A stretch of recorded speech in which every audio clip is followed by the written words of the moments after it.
Приветствую всех на моем канале. Сегодня я буду готовить канадские панкейки по рецепту, который использую уже более 15 лет. Уверена, что он понравится и вам. По этому рецепту панкейки получаются пышными, воздушными и невероятно вкусными. Список ингредиентов, как всегда, вы найдете под видео. В чистую посуду добавляем сахар, желтки, разрыхлитель и щепотку ванилина. Перемешиваем на медленных оборотах миксера до однородной массы.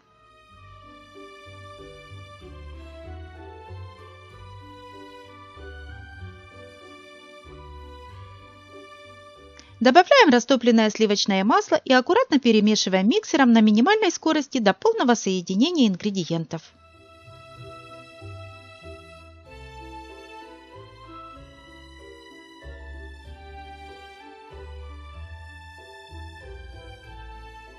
Вливаем молоко и перемешиваем миксером до однородной массы. Затем добавляем просеянную муку и снова перемешиваем миксером до образования теста без комков.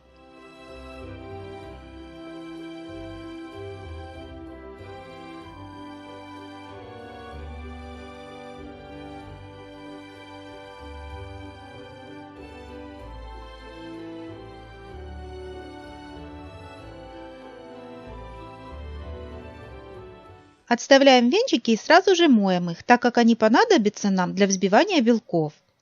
В чистую посуду добавляем 2 белка и щепотку соли. Взбиваем миксером до устойчивых пиков, до образования пышной пены.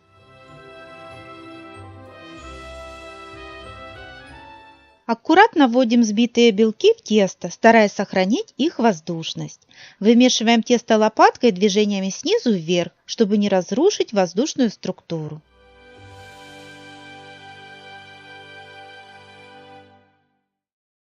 Вот такое тесто у вас должно получиться.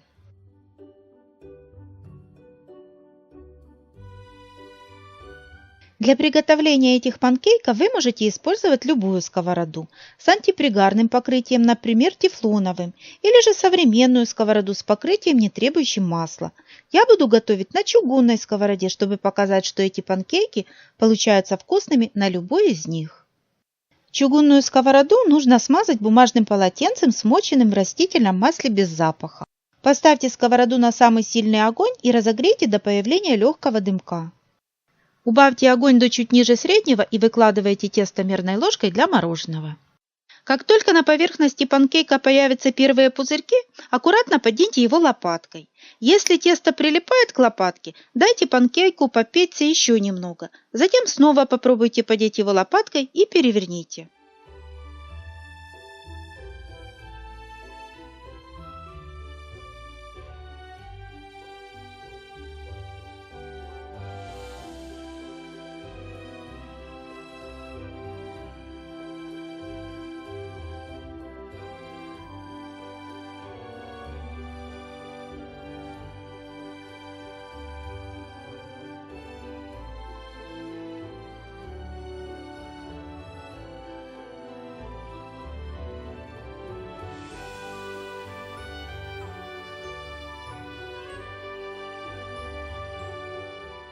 Чтобы ускорить процесс жарки панкейков, выкладывайте на сковороду столько штук, сколько позволяет ее размер.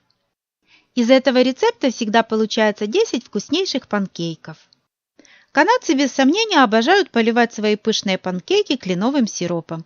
И это неудивительно, ведь именно сейчас, в конце марта и начале апреля, наступает сезон сбора сладкого кленового сока. В это время канадские леса пробуждаются от зимнего сна, а клены наполняются соком, который затем превращается в ароматный и вкусный кленовый сироп. Поэтому нет ничего вкуснее, чем отведать пышные панкейки, политые свежим кленовым сиропом, особенно в эти первые весенние дни. Но это далеко не единственный вариант. Смело экспериментируйте и наслаждайтесь панкейками с медом, сгущенным молоком, вареньем, фруктами, ягодными соусами, шоколадной пастой, ореховой пастой, взбитыми сливками, мороженым или любыми другими топпингами на ваш вкус. Ведь главное – это получить удовольствие от вкусной еды. Друзья, желаю вам всем отличного весеннего настроения. Пусть ваш дом будет наполнен ароматом свежей выпечки, а на столе всегда будут вкусные и полезные блюда. Оставьте комментарий под этим видео, с чем именно вы любите есть свои панкейки. Не забудьте подписаться, чтобы не пропустить новые рецепты. До новых встреч на моем канале. Пока!